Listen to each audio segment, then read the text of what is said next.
ГСП онлайн. Городские новости сейчас.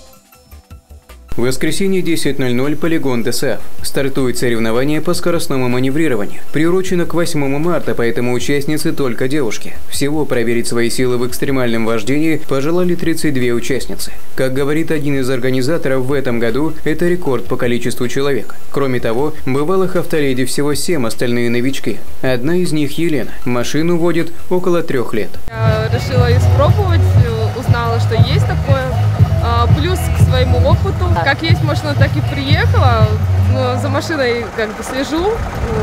И испробовать вообще, как получится или нет, не знаю.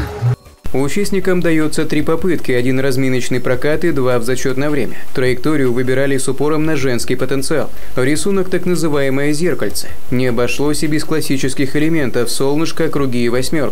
Только добавили еще 1 бабочка. Вся трасса для зрелищности. Среднее время на прохождение дистанции около минуты 10. Дополнительные секунды прибавляются за сбитый конус 10 секунд. По традиции, за техничкой наблюдают сотрудники ГИБДД. Технические машины все исправны у нас. Все уже покажет только их, наверное, смелость выйти сюда, может кто-то первый раз. И плюс техничность, как они все это правильно будут выполнять.